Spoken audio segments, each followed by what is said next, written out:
In 2000, the NASCAR Winston Cup Series race at the Texas Motor Speedway was the sixth biggest sporting event in the United States. The $165 million brought to the local economy by the DirecTV 500 was only outmatched by that year's Super Bowl, Formula One's United States Grand Prix, the Indy 500, and two other Cup races, the Daytona 500 and Brickyard 400. This success is due in part to the track's impressive dimensions. Its grandstands fit 147,000 fans. Its infield and surrounding property provide 15,000 camping spaces, and it has more parking spaces than Disney World.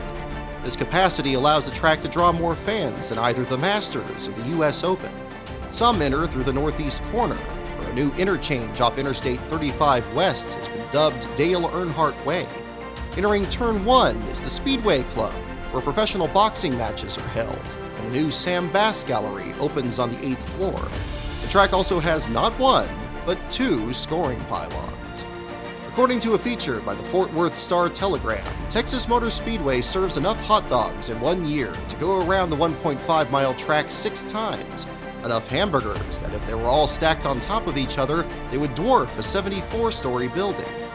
Still, Eddie Gossage, then the general manager of the track, has no intention of resting on his laurels. In 2000, he noticed that many tracks, including Charlotte, had empty seats for the first time in years. The fans last year showed us they don't have to come to races, he says. We heard them. I think all of us in our sport have taken our fans for granted in a lot of ways. And in 2000, we saw empty seats for the first time in 20 years. To this end, he continues to push for fan amenities, even at the cost of $8.5 million in lost profits. The track is the only sports and entertainment venue in the Dallas-Fort Worth region with free parking. He decides against selling alcohol at the track so fans can bring in their coolers, and he offers free tickets to fans for qualifying day. This time around, even more fans will see the 43 starters compete for $5 million in purse money. In January, the Performance Racing Network announced that the race, now the Harrah's 500, will be the first to be simulcast in English and Spanish, a first in NASCAR history. Jorge Courchesne will serve as an anchor, with Felix Sabates as color commentator. Why market to just 70% of the audience, says Gossage. What kind of race they'll see is anyone's guess. In just its 5th season, the track has already gained a reputation as one of the most treacherous on the circuit. To this end, the upper lane in turns 1 and 2 has been ground down to make it smoother. It was in these same corners the track experienced multi-car pileups at the start of its first 2 races, 13 cars on lap 1 in 97 and another 10 on lap 2 in 98. This time around, the track hopes to develop a second groove, and just perhaps a second race.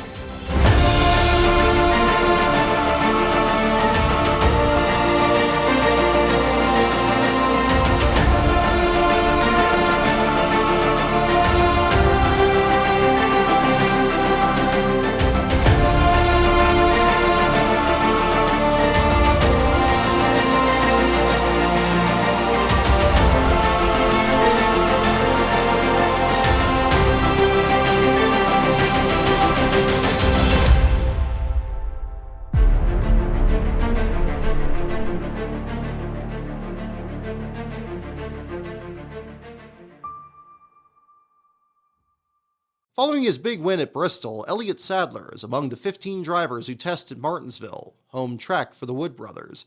Sadler runs 4th fastest, but also locks his keys in his personal car. Kevin Harvick, who has raced on the track in the Truck Series, but never in Busch, is fastest over a surprising Kenny Wallace. For Texas, Kenny will run the Eel River Racing Team's car from their failed bid at the Noble 5 at Las Vegas, this time without the sponsorship from Hills Brothers. Jerry Nadeau is testing too, but on dirt. In Charlotte, he tests a big block dirt modified, owned by Charlie Langenstein, and Ray Rizzo Shepler, 2 former dirt racing mechanics who now work for Hendrick Motorsports. It's an adjustment for Nadeau, who hasn't raced on dirt in more than a decade, dating back to his days running dirt carts at Millbridge Speedway. Nevertheless, he plans to run up to 5 races, starting with the Eckerd 100 on April 7th. Mark Saltzman at the Idaho Statesman publishes a review of Papyrus Group's latest racing simulator, NASCAR Racing 4, which came out on February 6th. The result of 6 years of development, the sim seeks to be more user-friendly, including an arcade mode, driving aids, and improved internet and LAN service to support as many as 43 cars in a race. Looking ahead to Texas, Morgan McClure Motorsports decides to keep Kevin LePage for at least another week. It's not that hard of a choice. Driving for Roush at the track the previous year, LePage qualified second and finished a strong fifth. And if he does okay there, maybe a little longer too, says Larry McClure. Who knows? Meanwhile, Corpus Christi, Texas had picked the upcoming Sunday to hold a ceremony that would rename the Nueces River Park to Terry and Bobby Labonte Park. But since this conflicted with the race, the ceremony is moved to June. After failing to qualify at Bristol, Don Levy Racing decides to run Billy Ray Cyrus's logos for Southern Rain once again in Texas. To give themselves a better chance of making the field, they also switch engine providers. For the rest of the year, Mark Smith's engines from TriStar Motors will be swapped out for those for Robert Yates, making them the 9th Winston Cup team to run Yates Power. We went through this engine change with the understanding that Mark Smith with TriStar Motors was doing an outstanding job, says Don Levy. We have an obligation to be on the track, and we decided to try something new so we can represent Hills Brothers Coffee in the manner in which they expect. NASCAR backs out of their plan to give the Ford teams a new nose, setting aside plans they'd already drafted earlier in the year. They say the wind tunnel test after Atlanta showed similar enough readings between the four manufacturers. Meanwhile, Andy Petrie suggests a money-saving change to the pit crews, cutting the over-the-wall crew to 4 members, 2 tire changers, 1 jackman, and 1 gasman. In an article by Mike Mulhern, Jeff Bodine thinks back to the 2000 season and says he shouldn't have tried to return to Winston Cup racing so soon after his terrible Truck Series crash at Daytona. Now, in the shadow of Earnhardt's death, he says NASCAR should have its own medical expert on staff to check on injured drivers like himself. Bodine thought about retiring from racing in January, but dismisses this as a negative effect of the medication he was taking. Not only does he plan to return to racing once more, but now reportedly considers resurrecting Galaxy Motorsports, much like he'd bought Alan Kowicki's team in 1993. There's word that Bodine has partnered with a yet unnamed investor to either buy the former number 75 team or to start their own from scratch. Other reports say Jeff is looking to join forces with his brother Brett. By the following Monday, all of this is soon brushed aside by a personal tragedy when his ex-wife Kathy dies at 51. In the Earnhardt investigation, Monday is the day Dr. Barry S. Myers of Duke University reviews photos from Earnhardt's autopsy before they are sealed. Dr. Myers doesn't announce any findings and says he'll need 2 weeks to complete his report. At the same time, the Florida legislature continues to process the bill that will restrict such access to autopsy photos, requiring a judge approve their release. The House already passed House Bill 1083 with a vote of 91 to 12, and it now goes to the Senate as Senate Bill 1356. It will pass unanimously, and on Thursday, Governor Jeb Bush will sign it into law. The penalty for violating the law will be a $5,000 fine and up to 5 years in jail. This has no effect on the Sentinel's ongoing efforts in the Earnhardt case, which began before the law was even drafted. But the paper does plan to join others in a lawsuit that claims that the law is unconstitutional. On Tuesday, there's still another complication to the Earnhardt investigation. The Orlando Sentinel interviews Detective Robert Walker of the Daytona Beach Police Department. Walker had investigated murders and accidental deaths for a decade, and in 1994 was called upon to investigate Rodney Orr's fatal practice accident at the Daytona track. During that investigation, he was allowed to witness Orr's autopsy and examined his wrecked race car. According to Walker, on the evening of February 18, 2001, he was preparing to do the same for the death of Earnhardt. He arrived at the Halifax Medical Center at 5:45 p.m. and saw Earnhardt's body was still covered in the trauma room. But according to a hospital property inventory sheet, his helmet, racing suit, wedding band, and other personal items were already released to his widow, Teresa. This was disappointingly similar to the death of John Nemechek in 1997. Nemechek's helmet was reportedly sent to the manufacturer for examination, but the company never received it. It simply went missing. Walker then traveled to the track, where at 6:40 p.m. Earnhardt's car was still covered by a tarp and sitting on a flatbed in the infield. Track officials stood guard, keeping the few remaining fans away from the scene. Walker told these officials he was investigating the accident, that the car needed to stay at the track until Earnhardt's autopsy was completed the next day, and that he intended to take pictures of the car. But then Walker got a phone call. It was his supervisor at the department who told him he didn't need to attend the autopsy, and it wasn't necessary for him to photograph Earnhardt's car. The reason for this change raises suspicions. Did NASCAR step in? And if so, why? Sergeant Al Tolley, the police spokesman, insists no one told police how to investigate Earnhardt's crash, and said because it was an accident, it didn't require as thorough an investigation as a murder case. In an unrelated article published the same week, NASCAR President Mike Helton points out, quote, "My older brother is a state trooper, and I've always had a great deal of respect for public servants, particularly police officers." Regardless, Walker speaks out, condemning his department for abandoning previous procedures and blocking detectives from making routine inquiries about Earnhardt's death.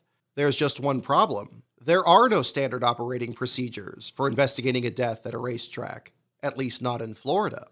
At the time, only 3 states have such a protocol: New Jersey, Connecticut, and New Hampshire. While the other 2 states don't host Winston Cup races, New Hampshire's came about as a direct result of the deaths of Adam Petty and Kenny Irwin Jr. at Loudon the previous year. Bob Fisk, Loudon's police chief, was disappointed that NASCAR resumed practice before he had a chance to investigate Kenny Irwin's accident scene. Afterwards, he coordinated with New Hampshire track officials and NASCAR President Mike Helton to come up with a procedure. He cited existing law that makes the chief of police responsible for investigating all deaths in his town. In Virginia, Tom Schumett, police spokesman for Henrico County, says he would do the same if a fatal accident occurred at the Richmond track, crediting his strong working relationship with NASCAR and the France family. Such had been the case in 1958, when Gwynn Staley was killed in a NASCAR convertible series race at the track. "We would handle that just like any other sudden accidental death. We're mandated by state code to investigate all unnatural deaths." Apparently, this was not the case in Daytona Beach. As to the autopsy, Dave Byron, spokesman for the Volusia County Medical Examiner's Office, refutes Walker's claim that he was prevented from attending, saying the detective was invited, but he declined. If this occurred, it's still possible this occurred after Walker was contacted by his supervisor, and that he was ordered not to attend. Another article from the Tampa Bay Times says Walker specifically allowed NASCAR to lead the investigation on March 7th, and so the controversy continues. As to the photos, another detective took this picture of Earnhardt's car when it was placed either in a trailer or shipping container. There was word that medical examiners had taken other pictures inside the car, but according to the Sentinel, none came out clear enough for a proper analysis. In either case, contrary to Walker's alleged instructions, the car didn't stay in Florida for the conclusion of the autopsy. It was immediately transported to a NASCAR facility in North Carolina, where Walker was denied access. Despite his involvement in the Rodney Orr investigation, Walker conceded that, quote, "I'm not an expert on race cars. I would not know what to look for in the safety equipment." He still anticipated that NASCAR would relay their findings to him. According to him, they did not. He didn't even know about the broken seatbelt until the public did during the Fox broadcast from Rockingham. Mike Thomas, a writer for the Sentinel, is enraged by the news. As to NASCAR, he writes, quote, "This cavalier attitude toward people getting publicly splattered is disturbing evidence that we are not that far removed from the Sunday matinee at the Roman Colosseum. At least the gladiators wore full-face helmets." He continues, "NASCAR, with its billions, is paranoid about being sued and has taken measures to protect itself. It almost seems willing to sacrifice its drivers rather than risk a lawsuit trying to save them, even if it is from themselves."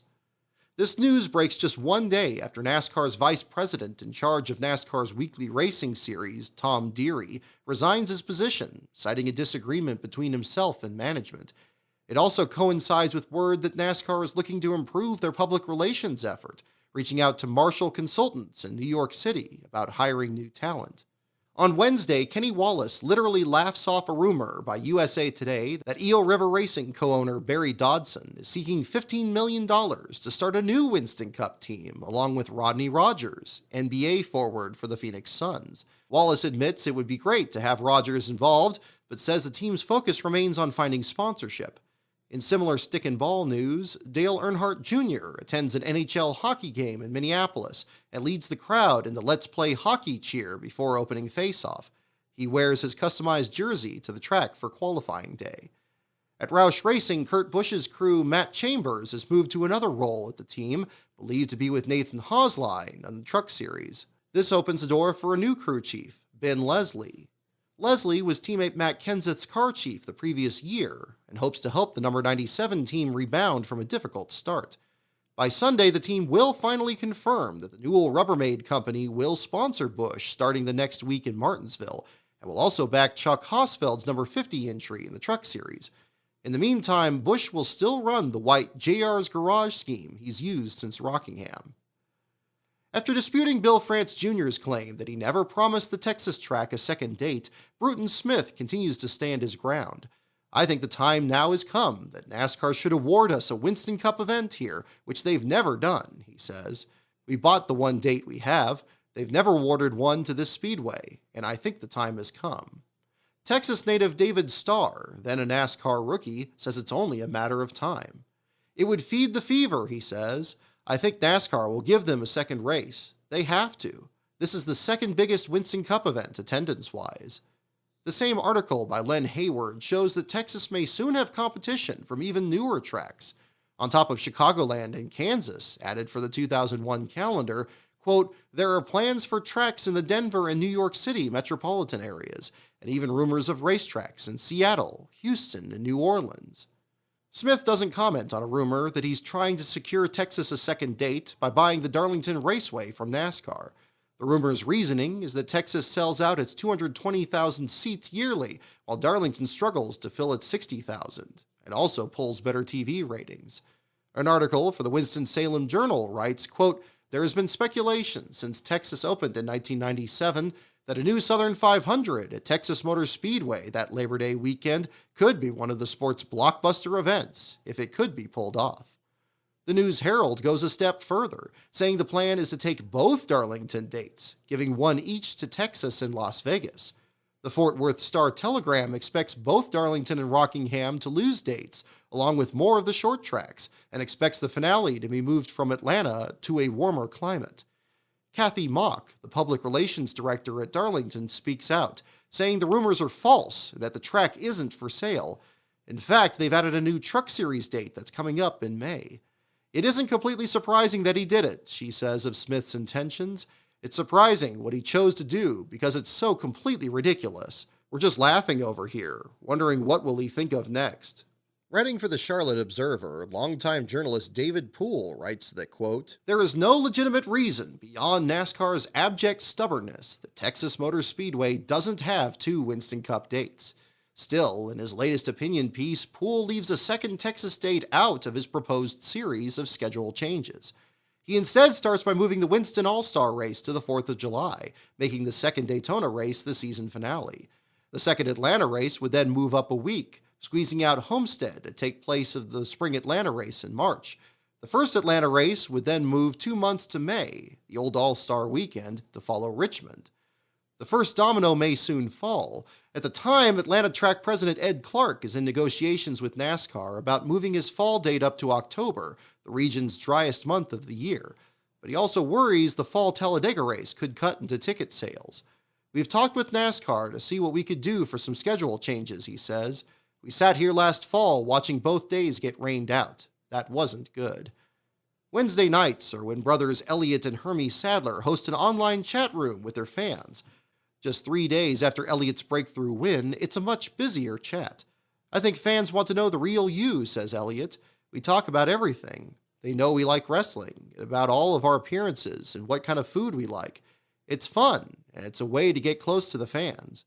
The Sadler brothers encourage other drivers to start fan chat rooms of their own. Paul Brooks, NASCAR's vice president of broadcasting, is enthusiastic about starting a NASCAR channel. While an announcement is planned for later in the year, expectations are tempered by those at Fox, who hold the licensing agreement. It's already said that it won't be a 24-hour network, and Ed Gorin, Fox Sports president and executive producer, says it's merely an option, and only if it makes business sense.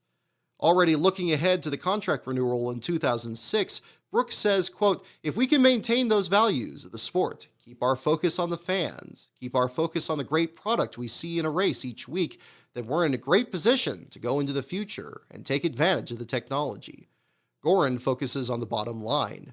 When this contract is up, what I truly believe is that we will have been so successful with our production, with our sales, that NASCAR is going to come to us and say, boys, we want a lot more money. At the same time, the Atlanta Motor Speedway expresses frustration that the race was called Winston Cup Race presented by UPS instead of the Cracker Barrel 500. News outlet Motorsports TV disagrees, saying Fox called the race by its name at least 3 times, which satisfied contract requirements. Speaking of Fox, Chris Myers is featured in Mike Hembree's article for the Greenville News. Myers says he's embraced an everyman role in the NASCAR broadcast as he's still a relative newcomer to the sport. This is not to say he's inexperienced in the world of sports media. One of my first interviews as a local TV reporter in Miami was with Muhammad Ali, says Myers. Since then, I haven't really been intimidated by anybody. His line to me was, "You're not as dumb as you look." There's already a change of plans for the season's second half of the broadcast schedule, which will begin in July. While TBS was originally going to be the only broadcast partner from the 2000 season to continue to show Winston Cup racing, those races will instead be shown on sister network TNT. The apparent reasons are the network's similar middle-class viewership, plus the network's new marketing slogan, TNT, We Know Drama. In 1999, Porsche road racer David Murray made his Winston Cup debut at Watkins Glen. Driving for an ARCA team out of Cartersville, Georgia, Murray ran as high as 8th before an oil line problem left him 36th. Now, 2 years later, he seeks a return to the series, starting with the upcoming races at Sears Point and Watkins Glen. I've had one discussion with a prominent Cup owner and hope to speak with several more about those races, he says. I'm getting started much earlier this year than I've done in the past. I'm really intent on getting in those races. I'm confident, with the right equipment, I can make some team real happy. There's also a rumor that Ted Musgrave, rejuvenated after his strong start to the year in the Truck Series, is also considering a return to Winston Cup as Mike Wallace's teammate at Ultra Motorsports. This rekindles rumors from the previous offseason that Jim Smith would switch his team from Ford to Dodge to match his truck effort. As it happens, Wallace is preparing to run some Busch Series races in 2001, starting the next month in Fontana. He'll drive for the Biaggi brothers in 7 races using cars prepared in Mooresville with engines from Gasoline Alley Engines. At the time of this news, the team has yet to find a sponsor. Bob Latford defends the full season points format he created, saying it's kept up with the current style of stock car racing. The championship should be determined by what you do in all the races, and it's harder now to finish in the top 5 than it was to win races when I created it. Grant Lynch, the president of Talladega Super Speedway, is completely caught off guard by reports of a possible driver's strike at his race. He says he hasn't received a call from one driver, nor heard any demands to make changes to the track. Bruton Smith weighs in, saying he could reconfigure Talladega the same way he did Atlanta, and have it ready in time for the race's fall date in October. In just his 4th month as NASCAR president, Mike Helton comments on the ongoing safety debate that's dominated his administration. We don't come to the garage area or to the racetrack thinking we're going to lose someone, because we know everything we've done and all the efforts that are being made to make it as safe as possible. We know the rules, the inspection process, the teamwork that goes into that effort. And whatever caused us to lose 4 drivers in a brief period of time, I don't know. I don't know what that is, but we work toward that goal of not losing another driver. With its early spring date, rain has been a problem for most Winston Cup weekends in Texas. The 2001 season is no exception. Rain is expected for both Friday and Saturday. Some unpaved parking spots are roped off, while tow trucks stand by to help pull anyone out of the mud. The track spends $200,000 on gravel to be spread on the remaining unpaved parking areas and campgrounds. Fortunately, fair weather and 60-degree temperatures are expected for Sunday. The weather holds off for opening practice, where 45 drivers arrive to contest the 43 starting spots. Carl Long is the only entrant from Bristol to not make the trip to Texas. In this opening session, Steve Park lays down the fastest lap ahead of teammate Dale Earnhardt Jr., with Bobby Hamilton an impressive 3rd. Jr. is running the exact same car with which he won his first Cup race 1 year earlier. That day, he led 106 laps and dusted runner-up Jeff Burton by 6 seconds, leading to a historic celebration in Victory Lane. Since then, the team has set aside this car to be run only at Texas and Charlotte. To make their branding easier to understand, MBV Motorsports changes its name to Valvoline Motorsports. The Texas race will see their driver Johnny Benson run sponsor Eagle One's Screaming Eagle paint scheme for the first of 3 straight races. Albertsons, the supermarket chain that sponsors Jason Keller in the Busch Series, becomes a new associate sponsor for Ricky Craven at PPI Motorsports, putting their logo on the TV panel at the number 32. His team owner, Cal Wells, receives prototypes of a new Winston Cup seat, which will be used in crash testing. This week sees Chad Knaus's penalty upheld for cutting the date tag from Stacey Compton's seatbelt in Atlanta, including his 2-race suspension and $5,000 fine. Knaus will miss both this race and the following week at Martinsville, handing duties over to Ken Howes. It's not easy to move staff around. The Melling team has just 30 people on their crew, compared to the 200 at DEI. A Michigan State graduate, team owner Mark Melling passes up front row tickets to the Final Four so he can attend Sunday's race. Darrell Waltrip can't help but comment. Gave up Final Four front row tickets to be here to watch his car run. Well, maybe he knew what the results were going to be. And that car made the pass right there. In an article by John J. Fox for the Morning Call, Terry Labonte says that he's been experimenting with head and neck restraints since even before Earnhardt's accident. Thanks to adjustments the Hendrick team made to his seat, he's now worn a Hans device at every race since Daytona and is happy with how it feels. Labonte is now one of between 9 and 15 drivers wearing the Hans, including Jerry Nadeau, Ricky Craven, Kyle Petty, Joe Nemechek, Bobby Hamilton, Elliott Sadler, Andy Houston, and Brett Bodine. Tony Stewart continues to wear the Willens device, joined by teammate Bobby Labonte, plus DEI teammates Michael Waltrip and Steve Park. Junior is not among them, and says he'll continue to wear his open-faced helmet. "I'm not going to be too quick to start strapping on all kinds of gizmos," he says.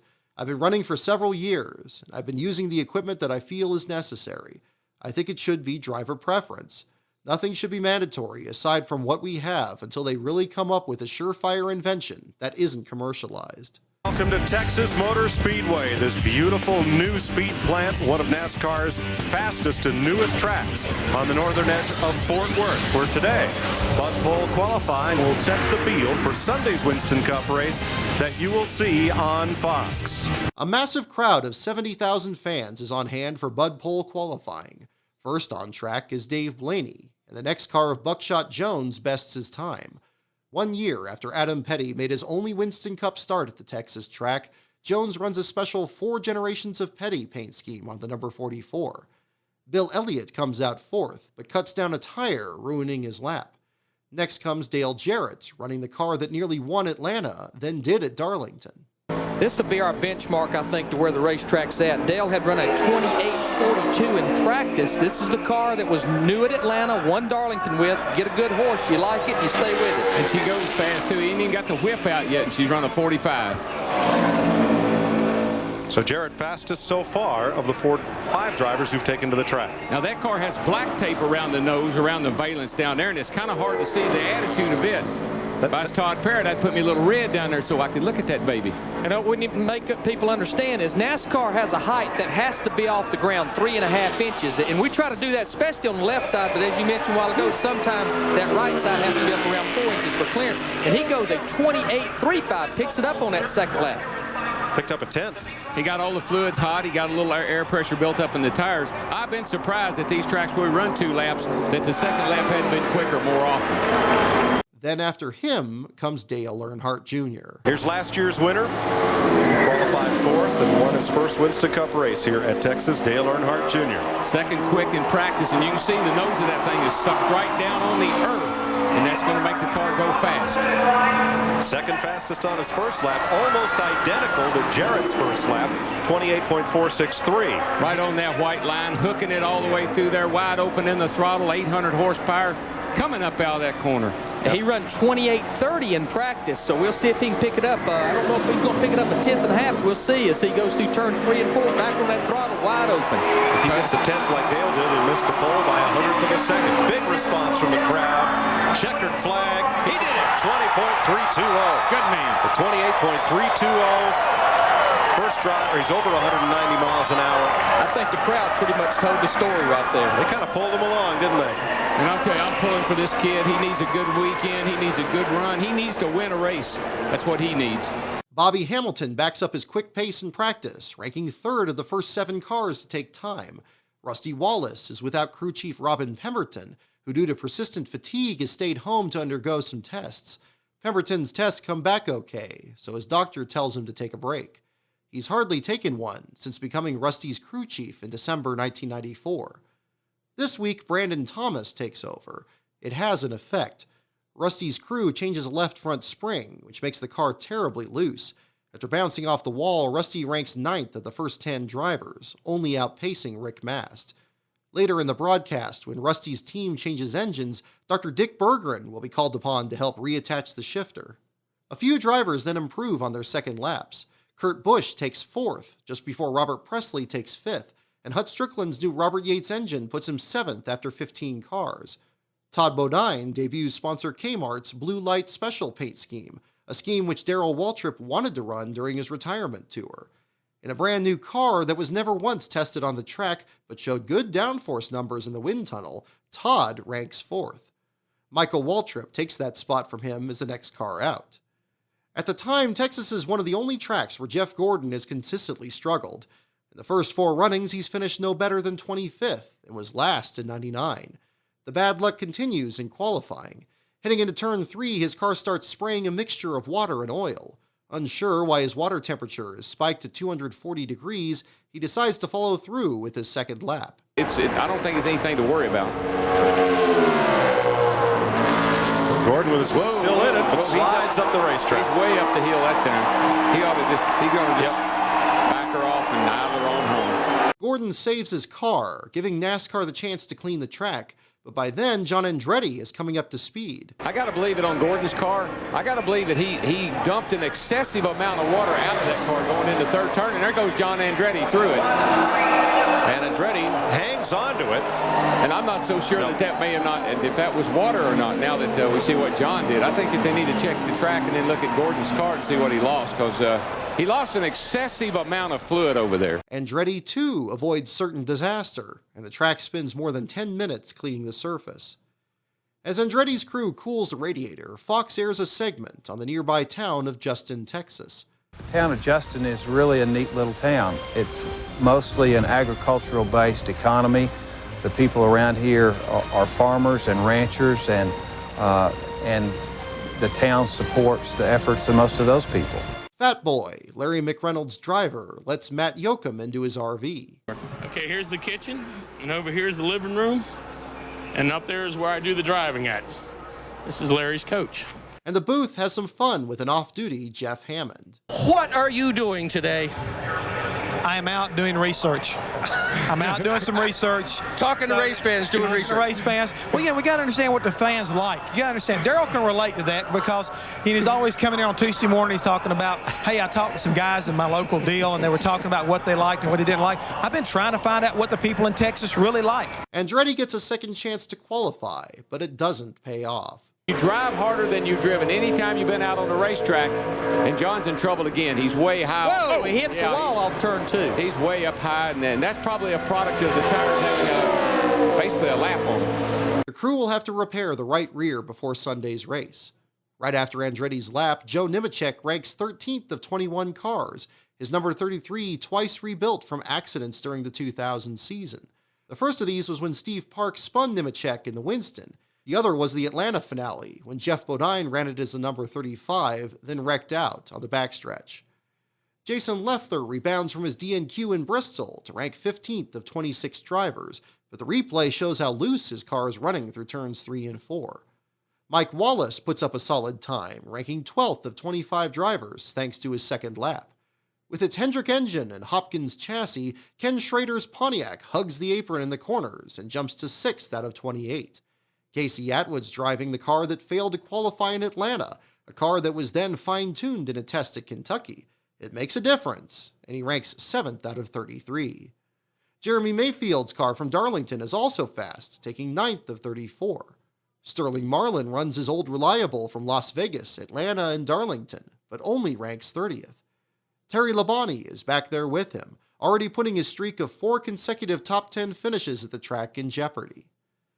Then, another group of drivers finally challenged Junior for the pole. The first is the Bristol winner. After giving the Wood brothers their first top 5 finish in over 4 years, Elliott Sadler likes his chances in Texas. In the track's brief history, Sadler already has 2 poles in the Busch Series, finished 10th in his first Cup race in 1999, and could have again in 2000, were it not for a bizarre incident. Contact from Sterling Marlin caused his left rear tire to explode with such force that debris injured his shoulder. He also gets featured in qualifying, where he talks about his first race car. My first race car was bright yellow.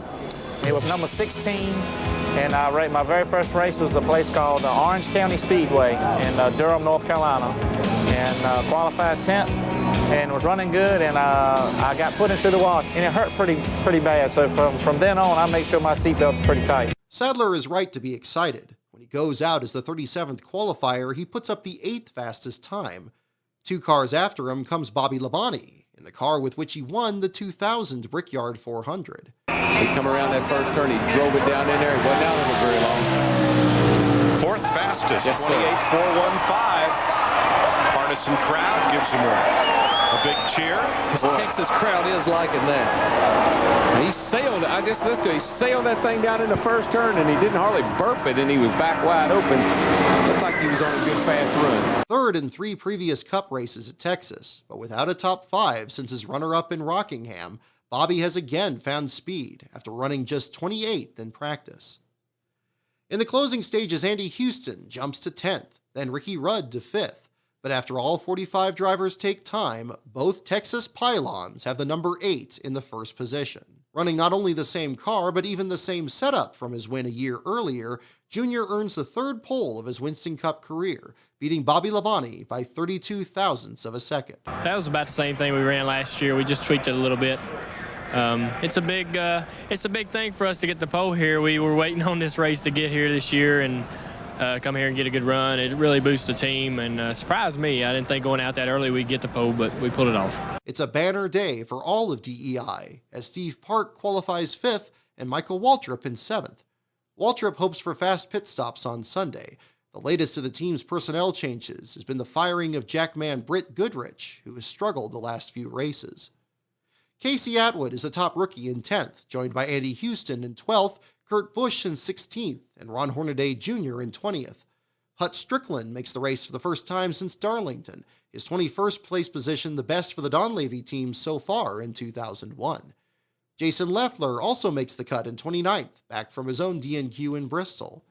Kevin LePage, his Kodak Film Chevrolet out of provisionals until after the following week's race in Martinsville, squeaks into the field in 34th. LePage has now been confirmed for the next race at Martinsville, but Talladega is still up in the air. But behind them, many other drivers are left scratching their heads. Ward Burton only manages 28th, Jeff Burton in 31st, and Kevin Harvick, driving his Atlanta winner, only takes 33rd. The provisionals include Sterling Marlin, Rusty Wallace, Bill Elliott, John Andretti, Tony Stewart, Terry Labonte, and the first car to qualify of Dave Blaney. 1 year after he failed to qualify for the race that saw his son Adam make his only Winston Cup start, Kyle Petty misses the race again, 3/10 short of locking himself in. It's the 3rd DNQ of the year for Petty, and the 5th for Rick Mast in the Midwest Transit Racing team. It's pretty obvious we need some changes made, says Stacy Compton. 4 Dodges took provisionals, and 1 of them went home. That tells me we need a little help in some different places.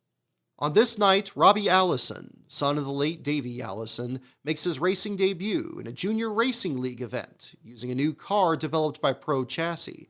Meanwhile, Joe Falk, who is yet to enter the number 91 in any Winston Cup races in 2001, says he's preparing an ARCA entry for his son Jeff Falk to run at Kentucky in May, and may also field a car for him in the Busch Series. More than 100,000 race fans have jammed themselves into Texas Motor Speedway, and they're here to see some Texas-sized action. On Saturday, the NASCAR Busch Grand National Series prepares for their 7th race of the season, the Jani-King 300. Among the 7 Cup drivers in the field is Matt Kenseth, who wins the pole with a new track record of 189.880 miles per hour. The new engine combination for 2001 allowed his Visine A Chevrolet to beat Jason Leffler's old record by more than 5 miles per hour. In fact, 28 of the 43 starters eclipsed Leffler's record. Kenseth is considered a favorite to win, both for his pole and his win at Bristol the previous week. He also finished runner-up to Mark Martin, who retired from Busch racing with 45 victories through the year 2000. But if he does win, it will be with a backup engine, as Kenseth loses oil pressure in final practice. Still sore from his wreck at Bristol the previous week, Mike Dillon steps out of the number 21 Rockwell Automation Chevrolet, both for this race and a tire test at Nashville. He's been checked over by Dr. Jay Golding, the Lexington, North Carolina doctor who has worked with RCR since late in the '99 season. In Dillon's place comes RCR's other Cup driver, Mike Skinner, who promptly puts the car fifth on the grid, 2 spots ahead of Kevin Harvick. Dillon will remain atop the pit box for the race. Jimmy Spencer is in the field as well. His week-to-week deal with Phoenix Racing expanded into 18 of the season's remaining 27 races. Starting second is Jeff Green, who is still yet to announce his all-but-confirmed Winston Cup deal with RCR. For now, he looks to rebound after a costly accident at Bristol. His car is battle-tested, winning at Rockingham the previous fall, then running at both Las Vegas and Atlanta earlier in the 2001 season. All 3 Green brothers qualify in the top 10. David starts 8th with Mark in 10th. For Mark, there's bad news along with the good. His Davis & Waite Motorsports car had an oil leak on his timed lap, causing damage that sent him to a backup car, incurring a tail-end penalty. Greg Biffle then slipped in Mark's oil, securing him 16th on the grid. Nevertheless, Biffle is expected to contend, as he dominated the Truck Series race there a year earlier. This race will see Shauna Robinson make her first Busch Series appearance in 7 years. She hasn't had a chance to test Michael Waltrip's car. Her only laps on the track came in one of the driving school's cars. But she shows speed in practice. Despite losing a half-second in qualifying, still lines up 18th. "I can't answer why this is happening now," she says of her return. "The timing is great, though, with NASCAR's popularity rising, the awareness of women in sports in general. Everything just seems to be coming together." As of this day, she's preparing to also run the inaugural Busch races at Chicagoland and Kansas, in addition to her part-time Cup effort with Michael Kranifus. Robinson is one of 17 starters making their first-ever starts at Texas. That list also includes David Starr, who qualifies for his first Busch race at his home track. It's an all-Texas effort, as he's landed a one-race deal with A.J. Foyt, where he'll be teamed with full-timer Larry Foyt. "It's kind of a dream come true, because A.J. was my idol as a kid, and is still my idol today," he says. Starr's number 41 Chevrolet, backed by race sponsor Jani-King, will be serviced by TKO Motorsports Truck Series crew that pitted Starr earlier in the year. TKO suspended the number 41 Dodge due to a lack of sponsorship, but now plan on returning later in the season. The 43rd and final spot is held by Andy Hillenberg, whose sponsor Quail Unlimited also backed his start in the previous year's Indianapolis 500. The car is prepared in his shop at the Fast Track High Performance Driving School, but the listed owner is Tom Morehauser, a businessman from Wisconsin. The only DNQ is Mike Harmon in his number 44 Pontiac. 1 year earlier, the race saw 11 teams miss the field, and Randy LaJoie estimates the 10 slowest cars in today's field would not have made any of the races in 2000. Ryan Newman crashes his primary car in qualifying, then loses an engine in happy hour, and so lines up a distant 39th. He'll have to drop to the rear in his backup car, along with Mark Green and Jamie McMurray. During the pace laps, Mark Day surrenders the 32nd spot on the grid to drop to the back in his father Wayne Day's number 16 31W Insulation Chevrolet. This will be Mark's first start of the season and the 9th of his career. With that, the field approaches the starting line. Coming down for the green, and we're racing in Texas. Well, Darrell, are we going to make turn 1? Ease them down in there, boys. Ease them down in there now. Give everybody a little give and take here. On the break, Kenseth leads a 4-car breakaway while Harvick tries to reel them in. Already, Skinner looks under Nemechek for 3rd, but on the 3rd lap comes trouble. Trouble. Got a car around. 48 up and in the wall. Kenny Wallace sliding down and out of harm's way. Kenny Wallace breaks loose racing Ashton Lewis and backs hard into the outside wall. Behind them, Jason Keller gets into the back of David Starr, who somehow manages to keep the car straight. As Keller's crew takes baseball bats to the nose of the number 57, the driver 6th in points climbs out in the garage. Well, it was my fault. we were trying to get by the 46 car there, and I run it down on inside the corner, and like I said, it was my fault. I got loose on the inside. I'm gonna try to save it, and you know, just a mistake on my part. Under caution, Wallace is joined in the garage by Robbie Faggart, driving an unsponsored car for Jay Robinson. Faggart's qualifying speed of 164.459 miles per hour was a full 4 seconds, or 25 miles per hour, off Kenseth's pole speed. "We're kind of crawling right now," says Faggart, whose team only has 2 of the series' $15,000 engines. "We don't have the engines, the horsepower we should have. But hopefully in 5 or 6 races, we'll have one good engine we can depend on." On the restart, Jeff Green thinks he has a flat right front tire. The distraction is enough for Skinner to take advantage, jumping to second and already tracking down Kenseth for the lead. Kenseth is loose, allowing Skinner to take the lead next time by. On lap 12, Biffle is reeling in David Green for 10th, and Jeff Burton is 17th. Burton started 23rd in the car he drove to victory at Las Vegas and Charlotte the previous year. The next lap, Keller comes down pit road with overheating issues from all the damage to his nose. The crew doesn't lift up the hood and sends him back out, their second-place rank in points and 34-race streak without a DNF both hanging in the balance. Later, Keller's crew will remove the grill from the car and throw it in a nearby trash can. For now, he's caught by an ill-timed caution. Whoa, big trouble. Back straightaway, 55, hard in the wall. Mark Green really bent it up, spins off the wall, and may make it back to pit road. Of course, caution's out. Lap 14, second caution of the day. I think it just goes to show how hard these things. I mean, that car's got a lot of damage. That'll have to go into the garage. Todd Bodine dumps Mark Green's backup car heading into turn 2. As Bodine pits with Newman, Keller, and Kelly Denton, Dr. Dick Berggren catches up with Mark in the garage. Well, you know, Dick, we had to follow the back because we had a backup car today, and just back there running for 38th, you know, trying to just ease our way through some of the slower cars, and we got by Todd there. He got up high and got loose or something, got by him, and next thing I know, he's jacking me up on the back straightaway. You know, I'm kind of waving him off. So, you know, we got some slow guys here. Let's get through them, then we'll go. And coming off, too, about a lap later, he just turned me sideways. You know, I hate it for Davis and Waite Motorsports. You know, we had a good car. I crashed it in qualifying. Then we got our backup car out, and it wasn't too bad, you know, just trying to get from the back up towards the middle. And, you know, you can't do with a wrecked race car. And, you know, Todd, I don't know what the deal is, whether he thinks he's doesn't like Busch anymore or not, but I hope they come to Nashville. Back underway on lap 20, it is time to crank it up.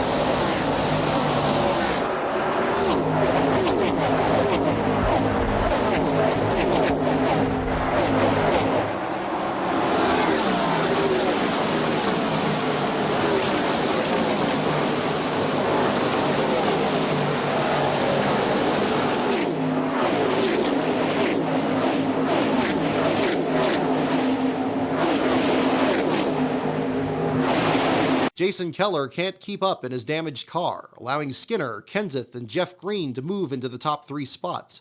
Behind them, Hank Parker Jr. has damage after he rear-ended Tim Fedewa coming to the green.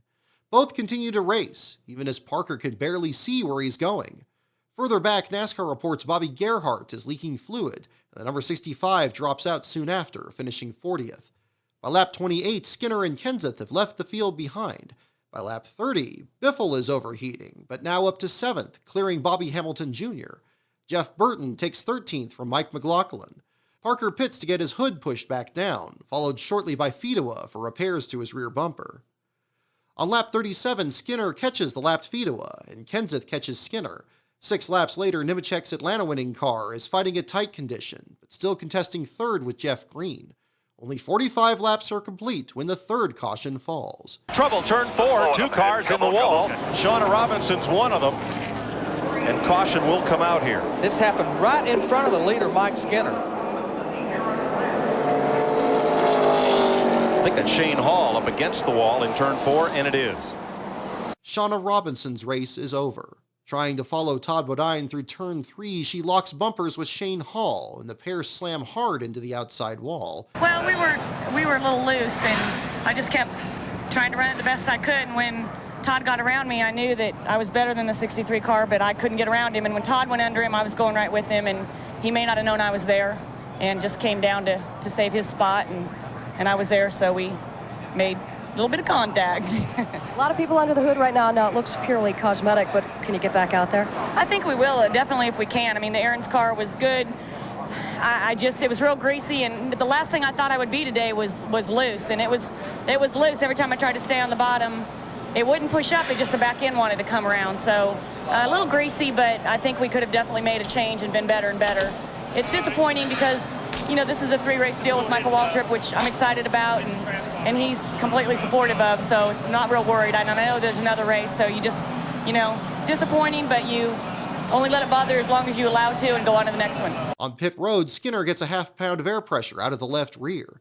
Kenseth gets a half-pound out of the right front and beats Skinner at pit exit. Skinner takes third from Jeff Green. Nemechek's crew takes time to make sure all the lug nuts are tight, but the catch can man fails to engage the can the whole time.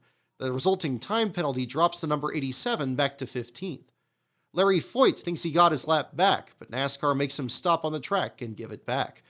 Impressive during this run is Kevin LePage, who has climbed from 37th on the grid to 16th. Back under green on lap 55, Kenseth, Skinner, and Harvick take off. Kenseth hears his spotter Mike Kallenhoff, a former disc jockey and track announcer, as Skinner looks under him and shoots past the RCR cars now running 1 and 2. Behind them, it's open season on Kenseth. Here comes Jeff Green on the inside of Matt Kenseth. That's third place changing hands, and Tony Raines coming with him. Kenseth must not be getting off the turn 2 quite like you'd like to, because he's losing a lot of spots. Whoa, Green gets around. And Biffle gets a long slide through the grass. Hang on to her, buddy. Hang on to her. Can he save it? Keep it cut. Keep it cut. Hold her up, buddy. Yes, he keeps it off the wall. One car, though, does hit the wall. It's Mike McLaughlin on the way into turn 1. I believe that happened because everybody checked up. Man, he hit the wall hard, head on. Once again, bad luck bites Jeff Green, who limps down pit road with right front damage. Well, Mike, the crew guys are trying to beat out the back sheet metals. Jeff Green sits patiently inside the race car with a very disgusted look on his face. Jeff, what happened? I just lost it. Don't do that very often. Good man. And I don't know, just trying too hard, I guess, on cold tires, you know, low pressure, and it just got out from under me. I thought I had it saved, but then I just run out of racetrack, so I hate it for my guys. Last week one was bad, but this is bad too. And losing points back here, we had a pretty good car, you know, but you can't win them with it all bent up. It's just my fault. Biffle recovers from his trip through the grass, but Mike McLaughlin does not, slamming the wall head on. For McLaughlin, it's his first finish worse than 15th all season. I'm fine. Yeah, I just, you know, I thought I was through that deal, got into the grass, a little wet, and turned the car. I wish it was something I could have done, but I just feel bad. Jim Shutt, all these guys have done a good job all year. Had a little luck on our side. All the guys in the shop have done a great job. We'll get them next week. Biffle returns to the race with 2 of his 3 sets of tires used, but his own overheating issue apparently solved. With 4 cautions in the first 64 laps, and Harvick the only driver ranked 6th or better in points to not have issues in this race, the field takes the green flag. Harvick is second behind Skinner. Now holding third is Tony Raines, who just barely escaped Jeff Green's accident to take over the spot. Marty Houston gets too high in turn 2 and backs off. Kenseth is too tight in the center and fighting his car off the corners, allowing David Green to battle him for 5th. David seeks his first finish better than 15th in 2001 and aims to do so with Frank Cici's first high downforce car of the year. As it happens, David had planned to be on baby watch as his wife Diane was expecting to give birth on race day. Instead, Austin Green was born on Monday. On lap 67, Skinner lets teammate Harvick go by to score his 5 bonus points. He expects to be given the lead back, but it's soon clear that won't be happening. Tony Raines takes over second. Crew chief Gil Martin admits it was a mistake to make an air pressure adjustment to Skinner's car on their last stop, and he now drops to 4th. Passing him is Jay Sauter, who is turning heads in Mike Curb's number 43. Sauter qualified 11th and has only finished better than that position once all year. He also blew an engine in happy hour, which cut short his practice time. But as with Greg Biffle, Sauter is expected to be a contender due to his status as a past winner here in the Truck Series, his in 1999. It's lap 77, time once again to crank it up.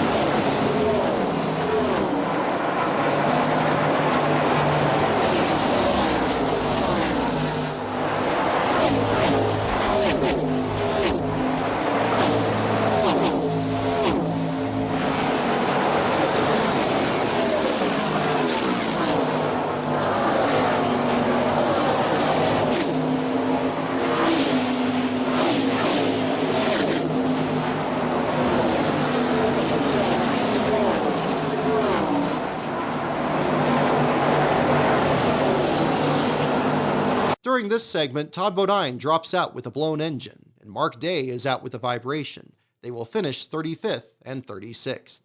We're well before the halfway point, and 9 of the 43 starters are already out of the race. At last, the race settles into a long green flag run. By lap 81, Harvick is still leading Rains, Sauter, and Skinner, with David Green in 5th. 5 laps later, Harvick has built a 1.7-second lead. On lap 89, Ashton Lewis hounds Jeff Purvis, who gets loose off turn 4. This moves Lewis to the 10th spot in a year where he's yet to finish inside the top 20. Lewis is running this well in a car he didn't even plan on running. His Texas car was destroyed in Atlanta, so he rolls out the one that was also wrecked in Las Vegas, then repaired just in time. Further back, as Nemechek looks to overcome his catch-can penalty, he reports he might have a right rear tire going down, as the back of his car wants to skip and slide. He stays out, and the race remains under green. On lap 97, Skinner finally catches and passes Jay Sauter for 3rd, then gets by Rains on lap 103, but Harvick is still far out in front. Sauter reports his handling has gone away and worries his right front is going down. With 90 laps to go, Randy LaJoie slows down the backstretch as he runs out of fuel. This prevents LaJoie's tach from giving him a reading, so he still ends up speeding down pit road, incurring a 15-second penalty. This prompts David Green to pit, but the crew is slow changing the left rear tire, resulting in a 20.6-second stop. With 88 to go, Skinner finally catches Harvick for the lead, but both must pit.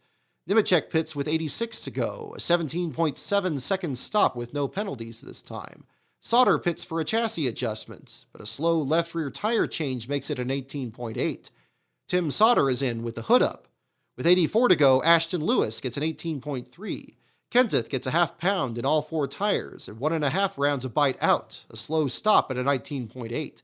With 83 to go, in comes Skinner to undo the pressure adjustment, but he's caught speeding.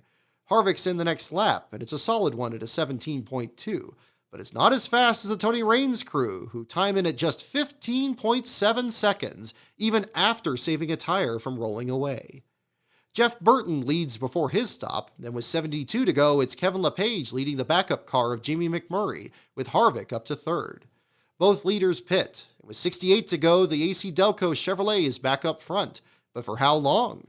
Up and down pit road, crews try to figure out if they can make the distance on fuel. With 65 to go, Nemechek and LaJoie are told they're each 25 laps short. Kenseth is 9 laps short. But as he battles Skinner for 3rd, Jeff Burton's crew says they're going to try for it. With 62 to go, Chad Little runs out of fuel. He pitted earlier to repair the left rear corner of his base motorsports entry. 3 laps later, as Biffle goes a lap down, there are only 10 cars on the lead lap. Harvick leading Sauter by just under 6 seconds. Harvick knows he's short too, so he builds the lead to 7 seconds with 52 to go. Then, just as Dick Bergeron interviews Mike Dillon with 50 to go. To be honest with you, it's awesome. I knew this Rockwell Automation car was fast. He's got a 1389. Trouble down here, turn 4. 3 and 4. One car in the wall, hard.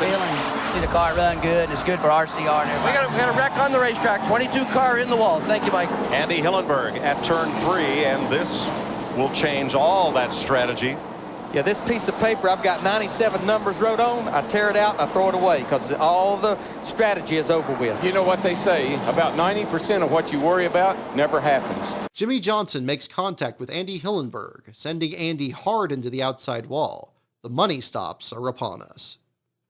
Harvick stops short in his stall to get around Skinner, which he does, keeping the lead at pit exit, but he's also told his engine may not make it to the finish.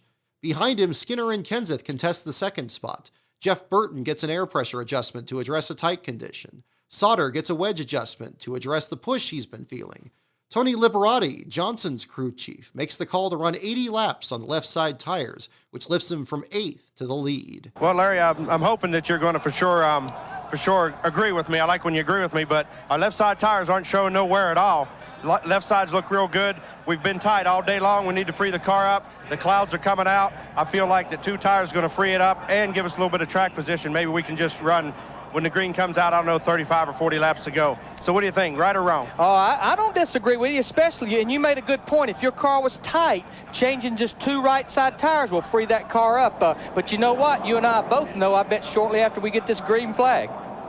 Yeah, 10-4, and I don't think we had anything for Harvick, so I just want to make a gamble. We got 5 points for leading, and we was going to run in the top 10 the way we are right now, so if we can do better than the top 10, maybe a top 5, then that'll be good. I like a man that'll roll those dice. The restart comes with 40 to go, a massive line of lap cars to the inside of just 12 lead lap cars.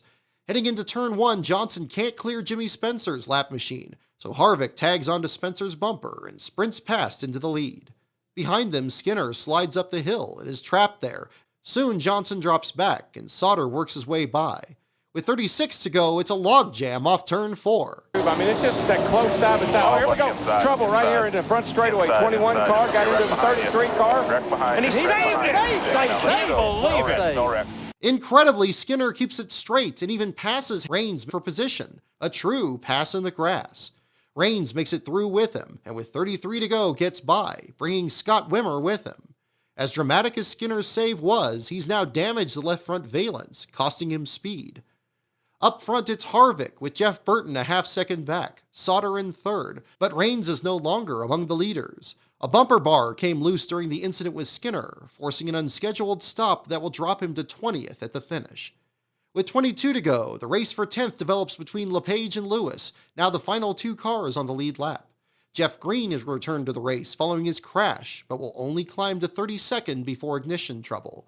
With 18 to go, Jimmy Spencer coasts into the garage with a blown engine, dropping him to 30th. The next time by, Kelly Denton breaks loose off turn 4 before he collides with the passing Chad Little.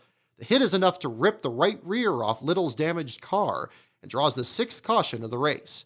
This time, the leaders stay out, though Skinner pits for repairs to his valence.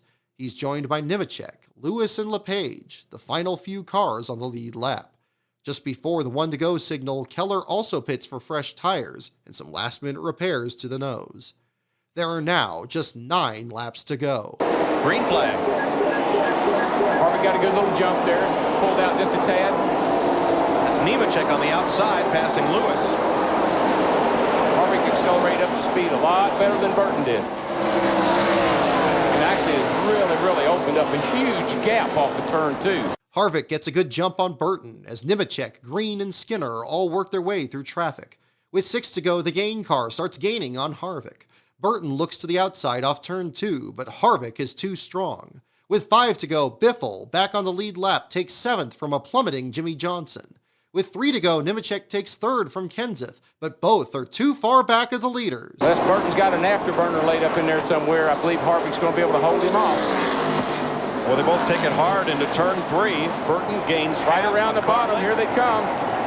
Burton's trying to figure out a way to get up there to him, but can't quite reach him.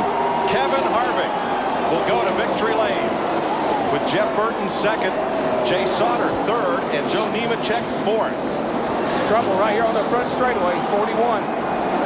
That's David Starr after he crosses the start-finish line.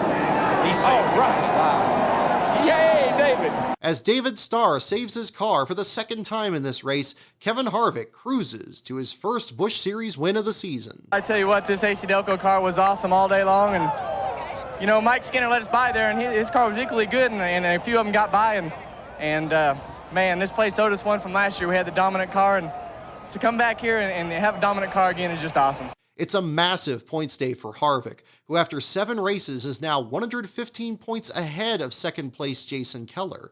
Greg Biffle's 7th-place finish allows him to hold 3rd, with Jeff Green now 4th, and Jimmy Johnson, 8th at the finish, now up to 5th. Jay Sauter's 3rd-place finish is his new career best, his first top 5 run since the 2000 opener at Daytona.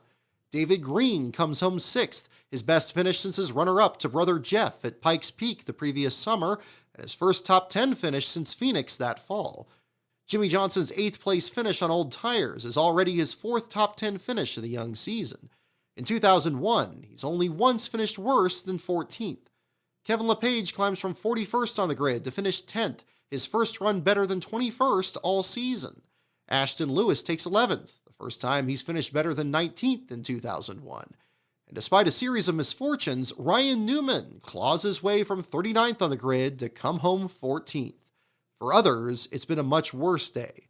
Of the 43 starters, 15 failed to finish, including early season contenders Jeff Green, Todd Bodine, Mike McLaughlin, and Kenny Wallace. About 20 minutes after the end of the Busch Series broadcast, the Winston Cup cars take to the track for happy hour. This marks the first time since the 1997 inaugural that the practice is even run, as in each of the 3 races previous, the session was canceled by rain. Early in the session, Ward Burton breaks loose and damages the right rear of his car. The Bill Davis Racing crew wants to roll out the backup, but NASCAR won't let them, as according to them, the damage isn't bad enough. So instead, the team takes the rear bumper and deck lid off the backup and weld it onto Burton's Dodge. Concerns remain over the effect of the track's relentless speeds over 500 miles. Johnny Benson's Eagle 1 car leads the session from the early minutes. In a 25-lap run, he only loses 0.3 of a second. Andy Petrie holds a broken rocker arm from Joe Nemechek's engine. Terry Labonte's crew changes the engine, costing him valuable track time. When the session ends, Benson remains the fastest over pole sitter Dale Earnhardt Jr., with point leader Jeff Gordon in 3rd. Terry Labonte, Joe Nemechek, and Ward Burton rank no better than 34th, while Bill Elliott's bad weekend continues, ranking him 40th. Overnight, as crews clean the black rubber burns from Harvick's victory celebration, and fans adjust their clocks for the end of daylight savings time, a family of 6 is rushed from the infield to the hospital. They've suffered carbon monoxide poisoning due to the heater in their motorhome. Fortunately, all are expected to recover.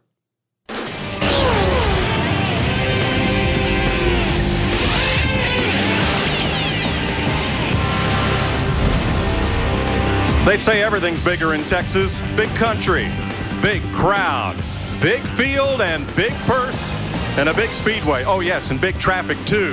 Yes, everything is a little bigger here in Texas. 150,000 seats are full. The infield's full. It's a packed house to watch the NASCAR Winston Cup Series here at Texas Motor Speedway on Fox, presented by Home Depot. The Harrah's 500 is run on April Fool's Day, but a NASCAR-related prank already played out 5 days earlier. On Tuesday, Jayski accidentally posted a joke story from someone claiming that Mercedes-Benz would compete in NASCAR for 3 years, starting in 2002. There's also actual news on this day, though both stories have been all but confirmed.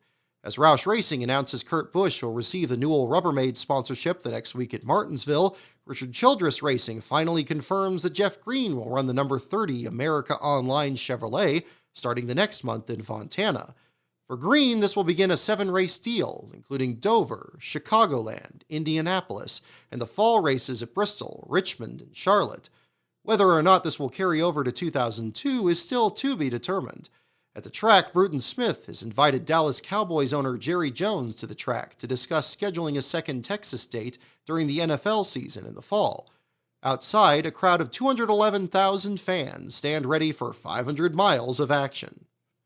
A full week later, and after performing the exact same interviews during qualifying, Fox continues to badger Jeff Gordon and Tony Stewart about their last lap tangle at Bristol. Steve Burns asks Stewart if too much is being made of it. It normally is in this sport. I guess if drivers would start beating their wives and start drinking and driving, it would make issues like that a lot less sensitive to people. But I think that's just a testimony to how good this sport really is, and you know, when something that's that small as that was, you know, it didn't cost anybody any points. It didn't, you know, I didn't put him in the wall. All I did is turn him around on pit lane. So I think it's definitely been blown out of proportion. It normally does. That's just the way this sport is. You know, you have people that want to be on both sides of the fence, and, you know, when that happens and this sport's so clean, it does get blown out of proportion. But that's what makes NASCAR racing what it is. It's fun for everybody that way. Wearing a cowboy hat, Jeff Hammond picks Jeff Gordon to win. Larry McReynolds picks Ricky Rudd. Sterling Marlin told Darrell Waltrip to stop picking him because he keeps having bad luck when he does, so this time DW picks Junior. The booth continues to preach patience to the field, knowing that the second groove is still slow to develop, and 3 of the previous 4 Texas races all had a crash in the first 18 laps. The pre-race show for the Harrah's 500 includes Dale Earnhardt Jr.'s first sit-down interview since the Daytona 500, which was recorded with Darrell Waltrip on Monday. How? Here's the guy that's your mentor, your teacher, your friend, your buddy, somebody you can go on the track and knock around a little bit. How you keep going? Honestly, Darrell, you know, you just, the only thing that I can, the only thing that makes me feel better, or the thing that gets me up in the morning and gets me to the racetrack and you know, gets me over to the shop is just knowing that if he was, you know, if he had the opportunity, he'd be beating on the door at 8 o'clock in the morning trying to get me up. Oh yeah, because you don't get up till 2, but. Right, so I mean, I can just, you know, those are the things, I do a lot of things. I know it's only been a little more than a month, but I do a lot of things that I never did before. And I only do them because I know he wanted me to do them. Do you feel a lot of pressure to live up to what your dad has done? Well, I've always had, you know, people have always asked me that, and maybe it's more relevant now than before, but I don't feel a lot of pressure to be able to equal any of his success or anything like that, or try to be personally what he was, or be a reminder to people. You know, that's an awful lot to ask somebody, and it's really unhealthy. What is your role going to be in, just say, the company, DEI? It's basically Teresa's responsibility right now, and she is handling it like a champ. And everybody, including myself, is right there with her, trying to help her however we can help her. And I trust Teresa. I would never have told Dad this, but I trust her almost more than I do him. You know, but she's an astounding person. So yeah, she's a strong person. Yeah, she's awesome. Would you ever drive a black 3 car? Probably not. I mean, it's you know, I look at, you know, everything that happens from here on out for a long time. I'll always think, you know, what would Dad do? What would his decision be on it? And I don't think that he would make that kind of a decision. So I probably would never do anything like that. If, you know, you could ask me that 10, 20 years down the road, maybe so. You know, if I'm still driving race cars, that might be something that I'd like to do. These are among the 5 minutes of a 1-hour interview. More clips will be played on Fox's Totally NASCAR show, and the transcript is put on Waltrip's website. At the time, Junior is unhappy with the Christian Broadcasting Network show 700 Club, whose March 22nd episode interviewed him under false pretenses. It was supposed to be a profile on MRO chaplain Dale Beaver, who canceled Junior after Earnhardt's fatal crash. Junior consented to answering 2 questions, but the CBN reporter instead asked him several more, then opened a bag of souvenirs for him to sign. Junior went along with this, not wanting to be put in a bad light, but he and his press representative are understandably upset by the event. But now Junior refocuses on the race itself. With any luck, he can score his first win in 30 races. Junior, can Texas jumpstart your season one more time? I think so. We always run good here. We got a great car, and this is what we need. I mean, we need a good run to you know, get the team going for the rest of the year and go on a boat-whooping spree. After Father Jay Atwood gives the invocation and recording artist Clay Walker performs the national anthem, A.J. Foyt delivers the command. Gentlemen, start your engines.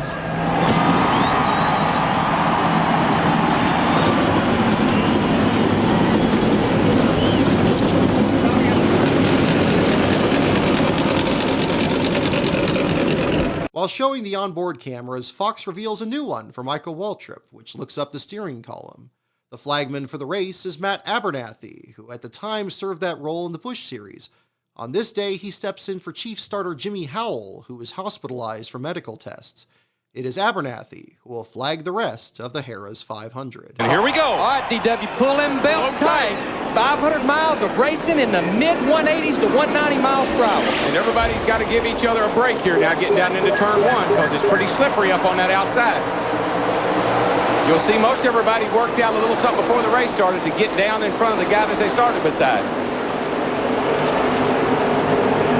On the break, Junior gets a jump on Bobby Labonte and Dale Jarrett, leading by open track. He maintains this through the silent lap 3, which he leads for the first time in 2001. By then, the field is almost entirely single file, no one daring to venture high into turns 1 and 2. This time, it only takes until lap 5 for trouble to break out. Trouble front straightaway. Michael Waltrip in the wall. Kurt Busch to the infield. And Michael comes across traffic. Ron Hornaday punts Jimmy Spencer in the aftermath. The cameras don't catch if Andy Houston got in the back of Michael Waltrip. They do see Waltrip spin from 13th and slam into the outside wall, causing Kurt Busch to turn hard to the left, careening across the grass and into Casey Atwood's pit stall. Behind them, Jimmy Spencer also takes to the grass, then cuts in front of Ron Hornaday Jr. The two collide and together pin Buckshot Jones into the outside wall. Waltrip, 12th in points, suffers the worst of it. After 10 DNFs in 2000, he may have his first of 2001. Yeah, I feel fine. Just lost it, I guess. The thing had been real tight, and I had the wheel cut, and I think the 96 got up on the back of me, and it just got away from me. Just unfortunate. Our Napa Chevrolet was not the way we needed it in happy hour yesterday, so we had to make a bunch of guesses for this morning, and I just messed up. Tony Stewart pits for an adjustment, keeping him in the back of the pack.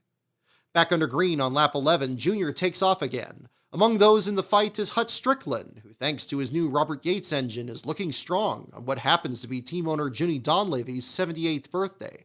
Kevin Harvick, running both the car and setup from Atlanta, continues to climb from 33rd on the grid, passing Jason Leffler. On lap 14, Dale Jarrett gets under Bobby Labonte coming to the line, opening the door for Steve Park and dropping Labonte to 4th. At the time, Labonte's car is running cool, so Larry Mack suggests adding more tape to the nose. Another driver on the move is Dave Blaney, who in 16 laps has climbed from last place to 26th. The next time by, Harvick has climbed from 33rd to 19th, passing Ken Schrader. Junior is a little loose, but fast, holding a 1.5-second lead over Jarrett on lap 19. But on lap 23, Jarrett catches and passes Junior at the stripe, meaning he's now led all 5 Cup races at Texas. Park is catching them both. After a successful test, the Pennzoil Chevrolet is once again looking strong. Around lap 27, Bobby Hamilton cuts a left rear tire and nearly stops in turn 4 as he dives onto pit road. 3 laps later, Jarrett leads Junior by 0.4 of a second, followed by Park, Labonte, then Ricky Rudd and Jeff Gordon. Things tighten up around 27th place, where the Dodges of Marlin, Andretti, and Leffler bounce off each other coming to the stripe. On lap 35, the second caution falls, as for a second straight week, Robert Presley and Jerry Nadeau find trouble, this time in the same wreck. The culprit may well have been Stewart, who got in the back of Presley, turning both he and Nadeau. While Nadeau escapes without serious damage, Presley joins Waltrip in the garage, and Stewart's nose is buckled right beneath the edge of the hood. It looks to be yet another long afternoon for the Rushville Rocket. Jarrett leads the field down pit road, and the Robert Yates crew gets him out in 15.7 seconds. Jeff Gordon's stop is slower at a 17.5, but even with an air pressure adjustment, Dale Earnhardt Jr. blasts off with a 14.7. Running second is now Rusty Wallace, who, following through with his pre-race plan, has taken 2 tires to get some track position. Both find themselves behind Johnny Benson Jr., who stayed out, and now must contest with Hamilton, who's 2 laps down after his unscheduled stop. When the race goes green, Hamilton pulls ahead of Benson to get one of his 2 laps back. This opens the door for Jr. to get the lead. The door then closes, holding up Benson. Brett Bodine slows entering turn 1 and makes it to pit road. It's lap 42, and Harvick is up to 12th, racing Elliott Sadler. A perfect time for the first Crank It Up.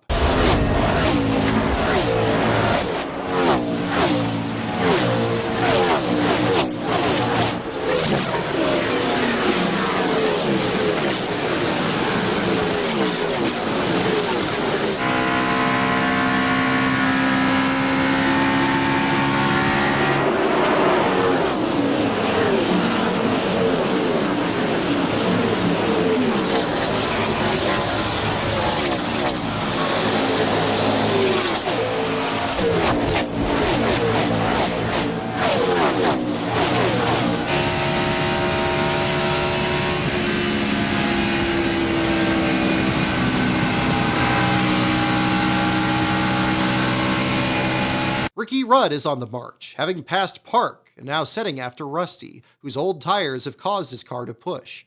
Jeff Gordon says he smells burning rubber in the cockpit, stirring fears that he's leaking fluid as he had in qualifying, but he's unwilling to surrender his 7th spot on track.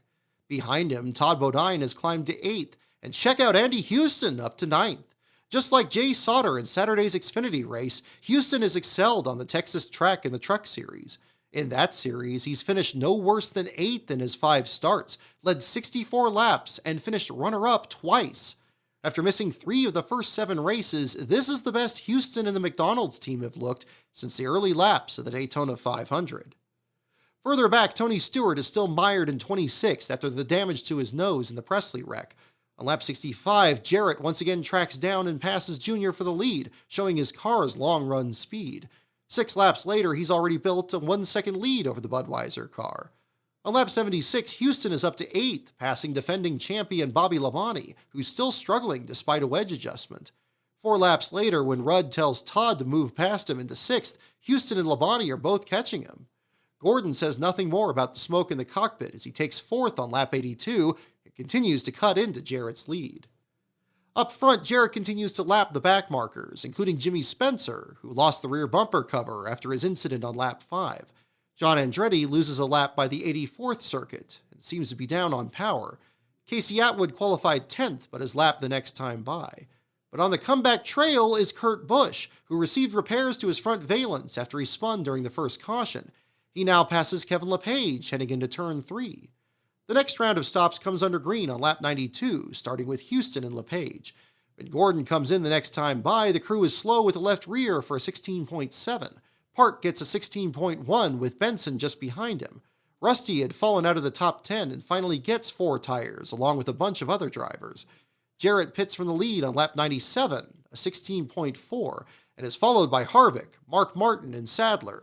During his stop, Jeannie Zelasco remarks on Harvick's new nickname. Well, here comes Happy. That would be Kevin Harvick's nickname, and he is happy because he's having a good race, guys. 4 tires, some gas.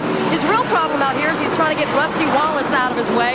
He may have just shook him with his last pit stop. Jarrett's stop puts Junior back out front until lap 100. He makes an aggressive entry, gets a fast 15.4-second stop, and is back in the fight. Bobby Labonte stays out to lead a lap, then comes in.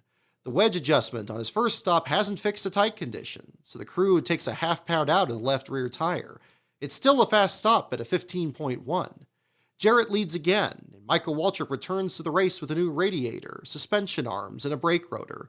Nearly 100 laps down, he begins to close on 42nd place Hornaday and 41st place Presley, still in the garage. On lap 110, Jarrett now leads Park by 3 seconds, with Junior 3rd and Todd up to 4th. 5 laps later, the lead grows to 2.5 seconds, but just then Jarrett catches a wad of traffic. As Waltrip drops Hornaday to last place, Park closes in on Jarrett, and Houston is still having a career run in 9th. On lap 122, Park catches Jarrett and tries to make a pass into turn 3, but Schrader holds them up and also brings Junior back into the battle. Also rallying is Terry Labonte, who struggled so badly in qualifying in Happy Hour that the team changed engines, only to find the transmission seal was leaking. With that fixed, he's now up to 15th. On lap 123, Stewart's damaged car has climbed to 18th, but he's now in Jarrett's sights, about to be lapped. He'll ultimately finish 3 laps down in 23rd. That same time by, Mike Skinner bounces off the outside wall and makes an unscheduled stop, dropping him off the lead lap. Among his pit crew is rear tire changer Clint Pittman, who serviced his car in Saturday's Xfinity race. Pittman takes the place of Sam Tubbs, Harvick's fabricator, who according to Larry Mack is recovering from injuries suffered in an accident. On lap 133, after Jarrett laps Busch, Skinner pits again for the crew to set the toe end with string. He'll finish in 30th. Bad luck also finds Houston, who loses a chunk of rubber from his right front tire, forcing him to pit under green. Not even 5 laps later, as Todd catches Gordon for 4th, the caution falls for a piece of metal on the start-finish line. Houston's promising run is spoiled. The field follows Jarrett down pit road once more. Jarrett says he's a little tight, but calls for no adjustments, leading to a fast 14.7-second stop that keeps him in front of Park and Junior. Todd gets an air pressure adjustment in all 4 tires to fix a tight condition in the middle and exit of the corners. Gordon's stop remains in the 16-second bracket. The team addresses a vibration he felt on the last run. The caution has also saved Martin from losing a lap, and he gets spring rubbers pulled from the right side. He even leads a lap under caution, and for a moment stands alone as the only driver to lead a lap in all 7 races in 2001. The next restart on lap 141 is another crank it up.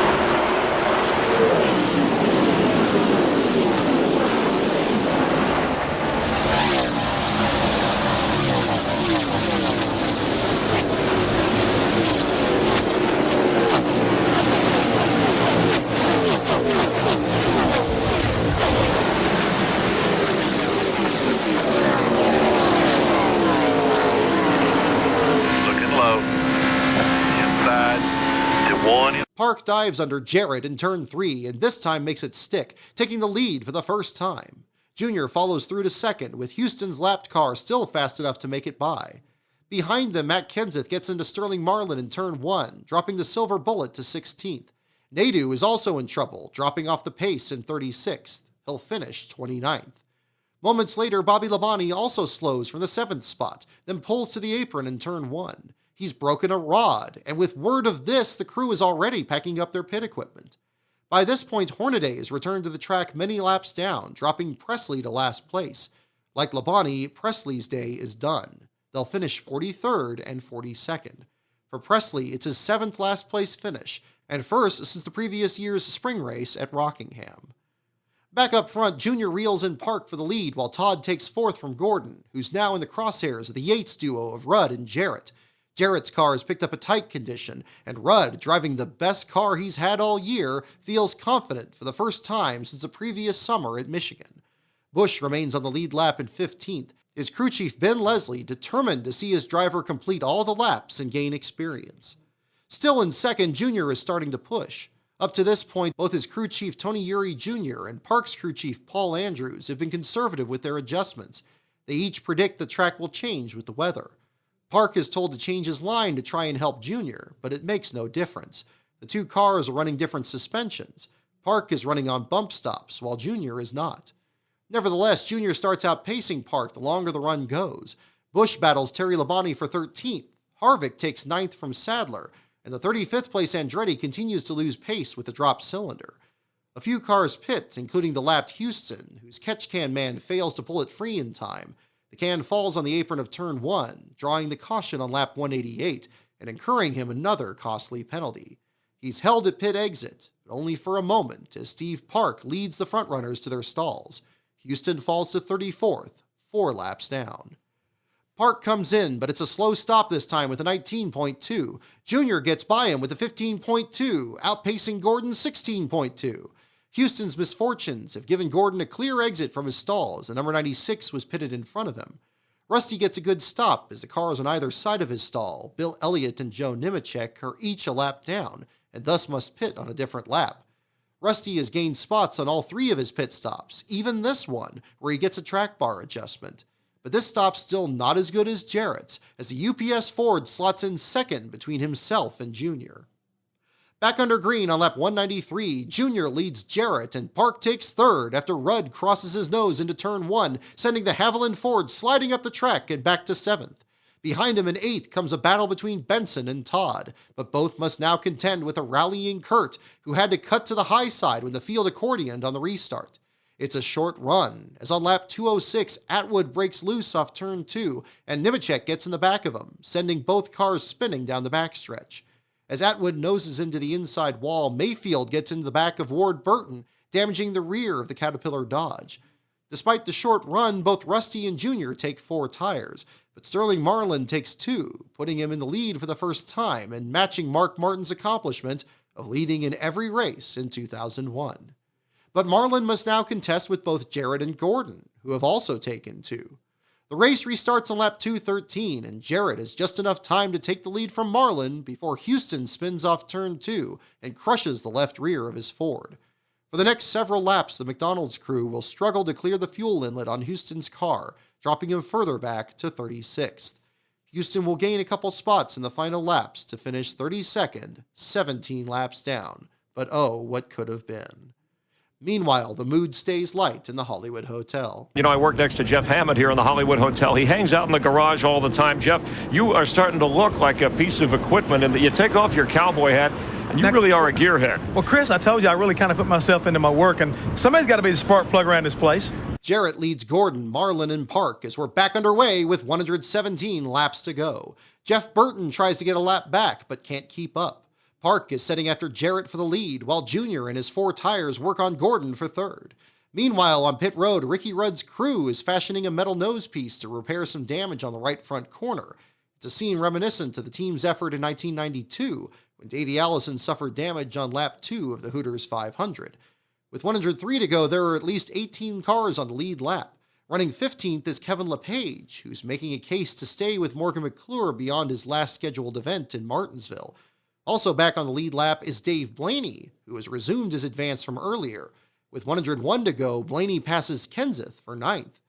The lap after, Park looks to the high side of Jarrett and retakes the lead. With 93 to go, he's pulled away, but there's still one pit stop left to make. Robbie Loomis, Gordon's crew chief, plans to pit with about 66 to go, hoping to also fix a tight condition. Tony Eury has Junior coming in with 62 to go, saying they've been able to run even further than most of the leaders. But perhaps because of what happened at Darlington, Paul Andrews does not give his lap for Park. As Blaney climbs to 8th, he and the other 6 provisional starters have all gained positions, even Andretti, who languishes back in 33rd. With 80 to go, Kurt has climbed to 10th. Jeannie Zelasco interviews Christopher Titus, who has a sitcom on Fox. Huge racing fan, huge racing fan. Just we were standing by the Ford turn when Hornaday just spun, and I got to say, it doesn't look like it's really easy to get a car back in shape at 180. The interview ends as Rudd drops off the pace with smoke in turns 3 and 4. He doesn't pit, so NASCAR black flags him. His streak of 21 straight races without a DNF, dating back to the 2000 Brickyard 400, may finally end. The crew still applies their metal patch to the nose, but the car continues to trail smoke.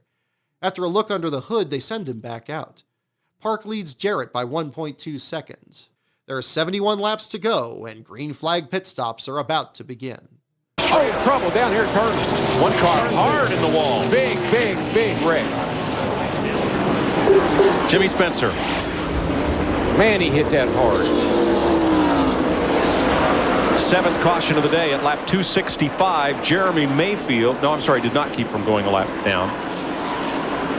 Boy, I can't believe he can even drive that thing. That thing slammed the driver's side hard. And he was involved in that first wreck today in the first caution. Yeah, he was just out there really making laps. You can see the trouble, all this damage here, all this damage back here. Although I have to say the driver's door looks like it's pretty much intact. The caution flies as Spencer wipes out, his car already 8 laps down in 32nd. Unable to get to the garage, he veers into the grass, giving the leaders a clear path to the pits. At the entrance, Blaney crosses Rusty's nose, sending the Blue Deuce veering into Marlin's pit. Rusty strikes 2 of Marlin's crew members, right front tire carrier Darren Wolf and right front tire changer Rick Reeling. Wolf sprains his ankle, while Reeling receives a cut on his calf. Both continue to work on the right front tire. Rusty peels into his stall, his Miller Lite car with one of Marlin's crew members' Coors Light hats on the windshield. Lost in the chaos, Jarrett beats Park off pit road with Junior in 3rd and Gordon in 4th. Atwood returns to the track with the nose of his car gone, leaving him 36th. Soon after, Rudd's Ford erupts in an even larger cloud of smoke, sending him behind the wall and out of the race in 37th. His streak without a DNF ends. DW enjoys the music used in the next montage. Hey, I was tossing and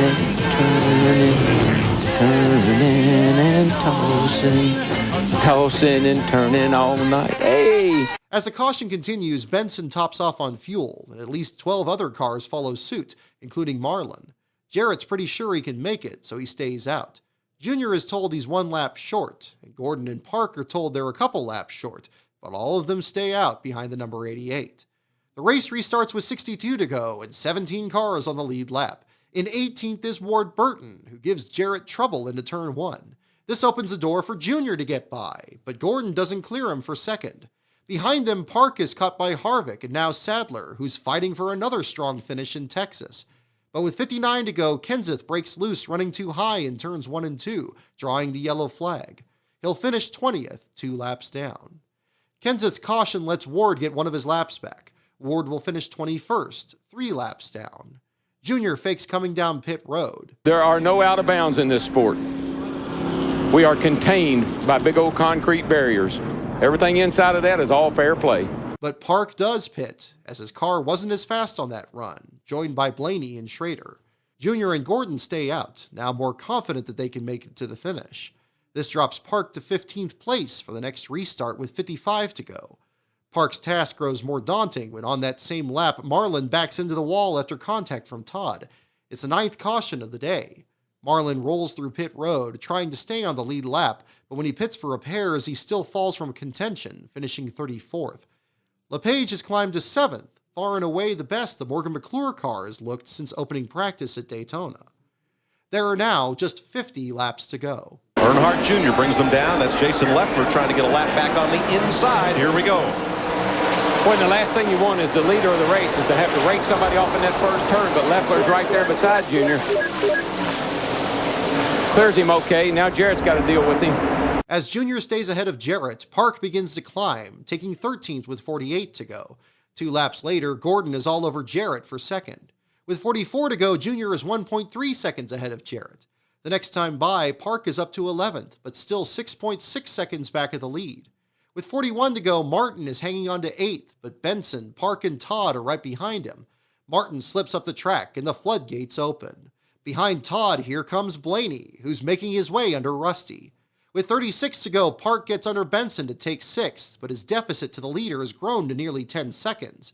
Behind them, it's more bad luck for Todd Bodine. He pits out of the top 10, then goes to the garage with a blown engine. He'll drop all the way to 35th.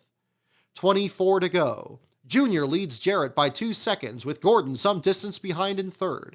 Park is still a half lap down, surrounded by other contenders.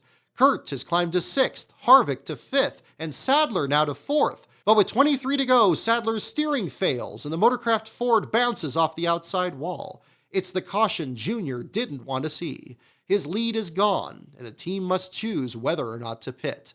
He comes in. These guys are down here waiting on him like a bandit waiting on a train. Hey, Benson stayed out. He did stay out. He did stay out.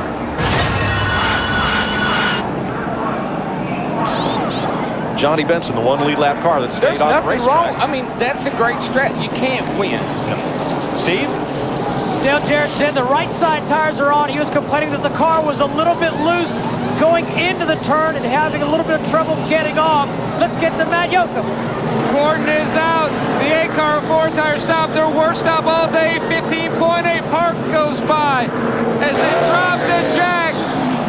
They will beat them all off pit road. 16.5 seconds. Benson stays out to lead over Gordon with 2 tires. Kurt in 3rd with Martin 4th, then Blaney before Jarrett and his 4 tires take 6th, followed by Park and Harvick.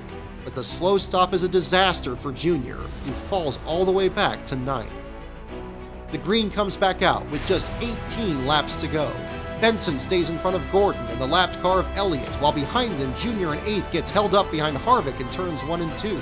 When they reach the stripe again, Benson stays up front and by a comfortable distance, and Kurt now fills the mirror of Elliott with Blaney some distance behind in 4th. Benson still leads with 14 to go as Park now runs down Jarrett for the 5th spot. With 13 to go, Blaney's is the fastest car on the track, closing the distance on the 3 leaders.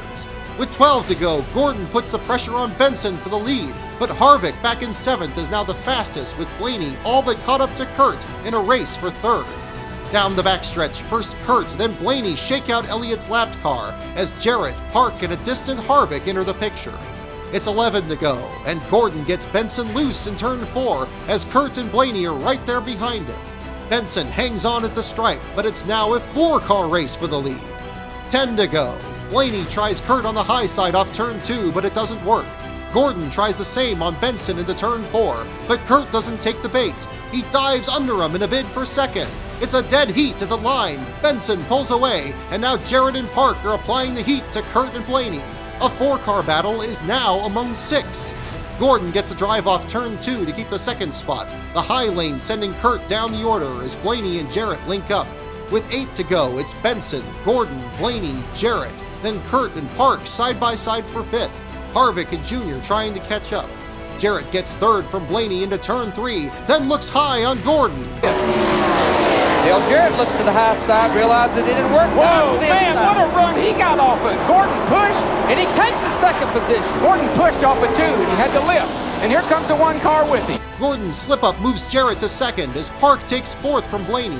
There are now just 6 laps to go. We saw at Atlanta, 5 or 6 cars, last few laps of the race, fighting for the lead. Look at, he's going to go by him on the high side off turn 2. He takes the lead halfway down the backstretch. Got another incredible run off of turn 2. Clear low. That's going to be hard to beat. With 5 to go, there are 8 cars under a blanket as Harvick and Jr. have caught the leaders. Park looks for a way around Benson for 2nd down the backstretch, but can't make it. He tries it again with 4 to go, and this time it sticks. It's Darlington all over again, Jarrett leading Park. Meanwhile, Kurt has climbed back to 5th. Now he gets under Gordon for position and takes it, coming to 2 to go. All this takes place as Jarrett continues to pull away. White flag. Might be able to get a run on him off of 2 over there. Jarrett's home free. I don't think anybody's going to get to him. Park's in 2nd, got a good gap back to 3rd. The race is for 3rd. Here comes Busch. Comes Busch up off of 2. Clear by 8. Can't make the pass. I believe that move by Benson is going to at least get him 3rd place, Larry. Needs to protect the bottom right there. Hold on to her from off of 4. You are the man, baby. And Dale Jarrett gets his 2nd win of 2001. Steve Park holds 2nd, and Johnny Benson hangs on to 3rd ahead of Kurt Busch and Jeff Gordon. Well, Dale Jarrett, a big smile, 26th win. Does it get any more exciting than that one? No, it doesn't, man. These guys did an awesome job, and I want to thank UPS for coming on board this year. I didn't get to do that last time. Thanks to everyone there. They've been fantastic. All of our other sponsors, Coca-Cola, Fleetwood, Planters, Ford Credit. Just thanks to everybody. Got some more money here for the Susan G. Komen Foundation, and just what a great day. This pit crew's incredible, and this whole team is. Engine's fantastic. Want to thank God for a safe race and for allowing me to be with these guys. And, man, this is really special to win here at great racetrack. Jarrett is the first repeat winner in 2001 and the first winner to also lead the most laps, 122 of 334. With the win and Gordon's 5th place finish, Jarrett extends his point lead to 75 points. Harvick rides his 7th place finish to break into 10th in points despite running 1 fewer race than anyone around him. All this is cold comfort for Park, who once again has arguably the best car in the field, only to come up empty. Yeah, I'm tired. We were driving the heck out of that Pennzoil Chevrolet today, and my hat's off. I just want to thank Chevrolet. Goodyear brought a great tire. Pennzoil, we're in their home state. We wanted to win it for them, for Jim Postal and everybody back at Pennzoil, but we're just getting tired of following that 88 around. I'm getting to know what his back of his car is looking like real good, and we don't like that right now, but we'll take 2nd. Another good day for the Pennzoil team. Paul Andrews, Dave Charpentier, Kevin Mannion, everybody. Just a fantastic job all day long. I just want to say hello to my mom and dad. It's much the same for Benson, who just like the 2000 Daytona 500, loses his first career win to Jarrett, though he now has a season-best 3rd, his first top 5 since Las Vegas. Speaking of Vegas, how about Kurt Busch in 4th, a new career best and his first of 161 career top 5 finishes. Jeff Hammond, his former crew chief, can't sing his praises enough. How about my buddy Kurt Busch? I worked with him last year, and I'm just so excited for that young man. New crew chief, everything's coming their way right now. Good time for them. Jeff Gordon finishes 5th in what is far and away his best ever run at Texas. Dave Blaney jumps from last at the start to finish 6th, his first top 10 run since Rockingham and best of the young season. Disappointed is Dale Earnhardt Jr., who leads 107 laps, one more than his win a year prior, but not the one that counts. He comes home in 8th. Yeah, we come in and I decided to take 4 tires because I thought that's what would win the race, and it did, but not to set wheels on anyways. It was a little bit tighter that last run than it had been all day, plus we were behind a lot of cars taking air off the front, but at least you guys over here talking to me. This is better than what's been going on the past couple of weeks, so we're pretty happy. We got something good we can take home. Schrader finishes behind Mark Martin in 10th and comes home 1 spot ahead of LePage in 11th, a further improvement on his 15th in the Kodak car at Bristol. Rusty takes home 12th ahead of Terry Labonte and Bill Elliott, while Stacy Compton, without Chad Knaus, manages to finish 15th, following up his 11th in Bristol. But further back in the point standings, some big names are still struggling. Tony Stewart is just 17th in the standings, 330 points out of the lead. Teammate Bobby Labonte is 25th, 392 behind. And Jeff Burton, who still hasn't finished on the lead lap in a single race in 2001, ranks a distant 35th, a staggering 521 points behind Jarrett. Jack Roush will later say that Burton is struggling to adjust to Goodyear's new tire. From the glitz of one of its newest venues, the NASCAR Winston Cup Series now returns to its roots at the tiny Martinsville Speedway. With wily veterans running as strong as the young guns, first-time winners still on the verge of breaking through, which story will dominate the series' 8th race of the season?